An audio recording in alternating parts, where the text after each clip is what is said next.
update on the current wildfire situation in BC. For today's briefing, we'll have updates from Todd Nessman, Manager of Fire Operations with the BC Wildfire Service, Peter Brock, Executive Director of Regional Operations with Emergency Management BC, and John Roberts with the BC RCMP. A reminder to media on the line, please press *1 to enter the queue. You will be limited to one question and one follow-up today. With that, I'll turn it over to Todd Nessman, Manager of Fire Operations with the BC Wildfire Service. Todd, please go ahead.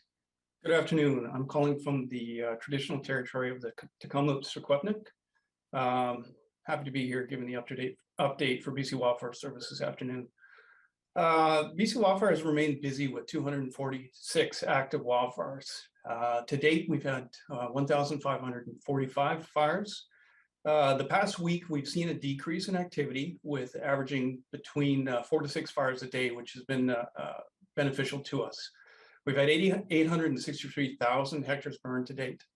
We're trending the right direction in terms of our fires of note. We're down to 24 fires of note for the season, which is a positive that we're happy to see. One thing I'm happy to report is we haven't had any significant growth over this last period since our last update call on Thursday. We're starting to see some alerts and orders become to drop, and we're making some excellent progress on a lot of our large fires and complexes. And we'll continue to see some of the downsizing of several of the key assets we have with helicopters, air tankers, and structure protection. And that's just an indication that things are progressing well on fires.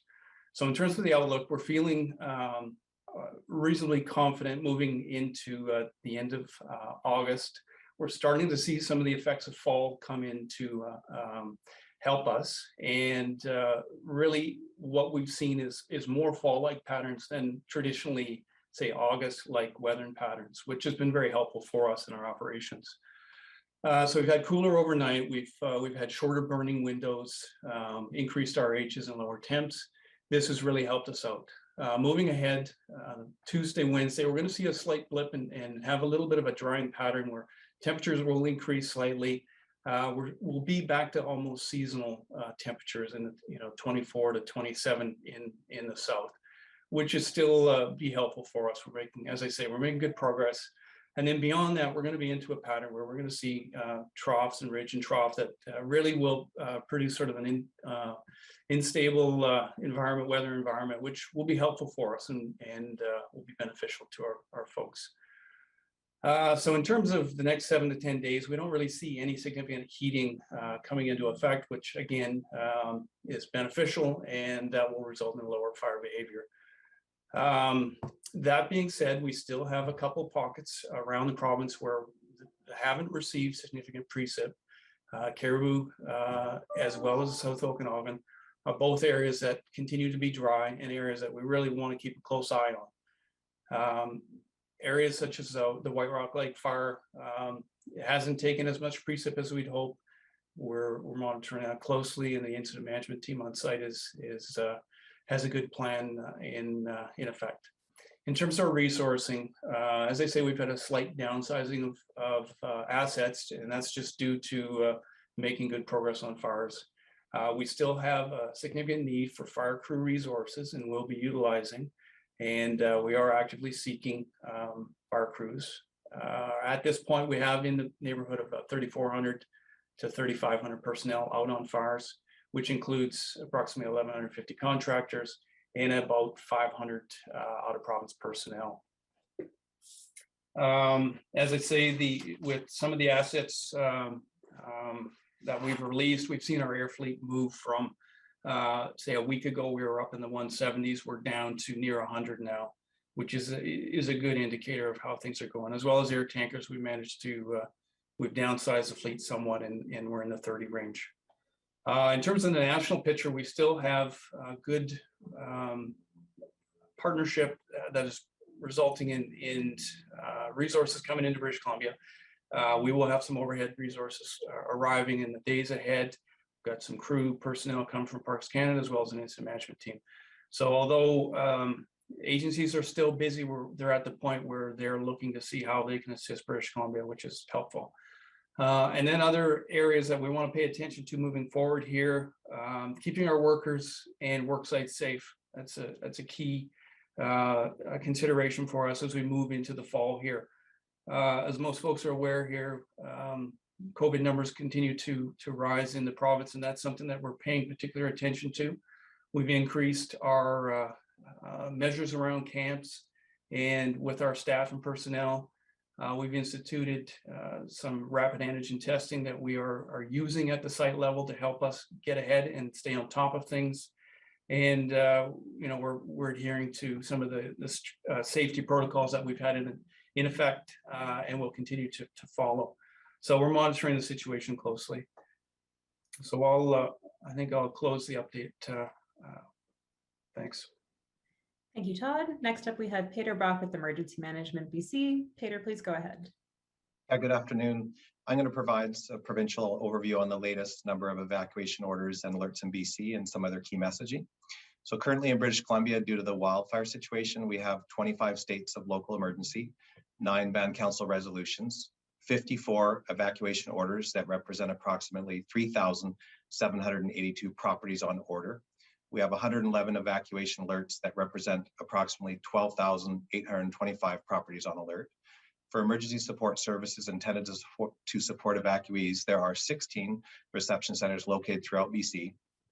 Please visit the website Emergency Info BC for a list of current reception centers, as these are often updated daily. Emergency support services, ESS reception centers, are available for evacuated residents who are without access to other sources of support, such as accommodation and food. There are also psychosocial wellness supports for evacuees that have been impacted by wildfire. A call-in line is available to provide psychosocial and wellness supports to evacuees over the phone, and that phone number is 1-888-686-3022. And this is a free service for those evacuees who might find it helpful to speak to someone regarding coping with the stresses of wildfire impacts. That's all I have for an update today. Thank you. Thank you, Peter. Our next speaker will be Don Roberts with the BC RCMP. Don, please go ahead. Good afternoon. I'm coming to you today from the traditional territories of the Semiahmoo, the Katzie, and the Kwantlen First Nations. On behalf of the BC RCMP, I can tell you that we're closely monitoring the changes in the wildfire conditions, as well as changes to evacuation alerts and orders. This allows us to move our police resources out of areas that are no longer subject to orders and into areas that are still dealing with challenges. In the last 53 days, we've deployed over 650 personnel from around BC to either support operations or to areas impacted by the BC wildfires, where they've been able to help their colleagues who are typically the local police of jurisdiction. Our additional resources are currently in the Merritt, Kamloops, Oliver, and Vernon areas. Our BCRCMP Divisional Operations Center is still activated, and they're looking at each and every deployment and the area needs. And then they will continue to shift and move the resources in and out of areas as necessary, as also identifying the areas or personnel that may be needed to be placed on standby. The additional resources have been really heavily focused lately on doing roving patrols, primarily actually in unmarked vehicles. So those patrols are actually proving quite successful. We had one situation where we checked a vehicle and its passengers that were not to be in the area and weren't even from the area. And a subsequent search actually did locate break-in tools. And then we had another check in a different area where we located an individual, and officers were able to determine that that individual was actually in breach of conditions for an arson investigation. And so that individual was arrested. So these patrols are working and they're having an effect in preventing crimes with regards to anything that's going on. And we can report that there have been no reports actually of any criminality specifically for break-in enters or thefts in the areas that have been subject of evacuations. And that's my update for today. Thank you, Don. That concludes the operational updates for today. A reminder to media on the line, you may now press *1 to enter the queue, and you'll be limited to one question and one follow-up today. Our first question goes to Emily Warren with CBC. Emily, please go ahead. Hello, can you hear me? Yeah, please go ahead. Hi. Okay, great. Thank you. Hi, yes. Thank you for this update today. The Central Okanagan Emergency Operations said there was a tactical evacuation due to a new fire that started seemingly today near the Bear Creek Provincial Park. And I was wondering if Mr. Nessman, you could tell us, whether it's threatening any homes, kind of how bad it is, and when and how it started. Yeah, unfortunately, I was just briefed on that just before I walked in. I don't have a lot of details I can offer you. All I was told was there was a new fire on West Side Road. So unfortunately, I can't provide you an update at this time. Emily, do you have a follow-up? Okay, thank you. No, thank you. Sorry. Our next question is from Marcella Bernardo with News 1130. Marcella, please go ahead. Hi, everyone. This is a question for Todd Nessman. You mentioned that one of the concerns that you have is trying to stop the spread of COVID. So are you able to provide an update on how many firefighters on the ground may have already been exposed to it, or if anybody's tested positive so far, and what efforts are being made to try to keep everybody safe? In terms of how many have been tested, we've been doing quite a rigorous testing program with this rapid antigen testing. In terms of number of impacted, we do have several that have come back with positive tests.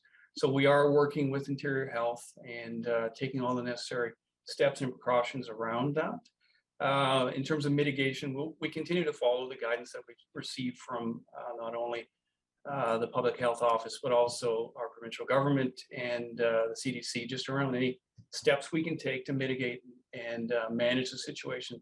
It's something that we're very cautious with, and we want to make sure that our incidents manage and mitigate situations around COVID. And with our incident management teams, it's definitely top of mind with them, having folks in our camps that we want to make sure that we're adhering to and following all the safety guidance that's been provided. And we want to have a safe work environment, like I said earlier. Marcella, do you have a follow-up? Would you happen to have an update on the White Rock Lake fire, and as far as what guards are being built up on that, and how close are we to telling people that it's under control? I can give you a little bit of an update on that. I don't have necessarily all the operational details on what's going on, and I don't want to step into that space. I will say they're making excellent progress on the western flank. The IC this morning was speaking very optimistically around the western side of the fire. The eastern side, they're still occupied trying to solidify that front, and I think they're talking about some ignition operations, which I think have been mentioned, just to solidify that. So I think that is the plan for tomorrow to try and tackle that eastern flank of the fire and just solidify and get a good hold on it there. So I don't have a great deal more information on that fire itself. I'd suggest reaching out to the incident specific and talking with their information officer. Our next question is Thank you. from Colton Davies, Radio NL. Colton, please go ahead. Thanks for doing this. Was wondering if Staff Sergeant Shoyed could expand a little more on the roving patrols. You mentioned there was one area where you stopped somebody with break-in tools, and another area where you happened upon someone involved in an arson investigation. Just hoping you could elaborate on where you might have found these people. I don't have a specific location. I was told it was basically in our Southeast District area. So kind of in the zone that I've been talking about, that we've had the additional resources. I can say that the investigation with regards to the breach remains active and ongoing. And we wanted to just highlight that this is an example of some of the things that we are finding. We are checking everyone that that is in an area that is subject of an evacuation order. We are stopping them. We are talking to them. They may be stopped multiple times actually as they come across our patrols, but I just wanted to highlight some of the examples that we're seeing as we're continuing to work in those communities. Colton, do you have a follow-up? Yes, please. With I know firefighting personnel, I don't know how many, and maybe the Wildfire Service can say, the firefighter personnel from Mexico are here till September 9th. I know you mentioned the aircraft and being a bit reduced with I suppose less fire activity. Can you just talk about what out-of-province resources we still have and how long those resources are here for? Again, I'm not sure if there are others past those personnel from Mexico. Absolutely, sure. Yeah, we do have a number of resources from across Canada, as well as Australia and Mexico, who are in helping us. The Australian resources we have there finished their 2 tours, which is a 14-day tour, wraps up this Sunday. I believe they'll be flying home. So they're almost concluded their tour with us. The Mexicans go into early September. We have 153 from Quebec who are here supporting. We probably have in the neighborhood of 45 from the Yukon. And in terms of Parks Canada, we probably have in the neighborhood of close to 45 to 50 personnel as well. So a pretty good representation from some of our CIFC partners as well as our international partners. Our next question comes from Brenna Owens with CP. Brenna, please go ahead. Yeah, hi, thank you very much. Appreciate the update. I was just wondering if perhaps Todd could go a little bit further ahead into the forecast for, the last kind of, I guess, maybe 10 days or so of the month and heading into the Labor Day weekend in terms of the conditions that are projected and what that is going to mean for fire activity. You bet. We're not anticipating a great deal of fire activity there. Like I say, there are some pockets where we still have some elevated fire behavior, and that until we see some significant precip in those areas, that's the South Okanagan, Caribou. There are a couple pockets in there that we have to be cautious with. In terms of that 10-day outlook, really, we're going to be into a series of fall-like patterns where we will see some of the lows coming into the province, and we'll be in a period of a trough moving through, followed by a high system. With the high, we're not going to see elevated temperatures like we will be lucky to see in the mid-20s, which it will dry out the fuels, but we're not going to see a significant rebound to sort of where we were weeks ago. That being said, we do have underlying drought, and until we have a sort of an end of season rain, there's always that potential that is there in some of these drought-like areas. But all the signs are sort of pointing towards a fairly stable environment where we're not going to see sort of that elevated fire behavior conditions that we were quite concerned with, and we experienced not that long ago, even a week ago. So all things considered, we're trending the right way. Brenna, do you have a follow-up? Sure. I mean, given that I know you want to be extra cautious, and you've mentioned pockets and drought, but I do wonder what that outlook means for some of the areas that are still under evacuation order and what you'd need to see at some of those big fires to allow people back home. Yeah, in a lot of those large fires, we're going to look for solid containment around them. And the White Rock Lake's a good example where we want to have solid containment lines around it and a lack of growth. And we're starting to see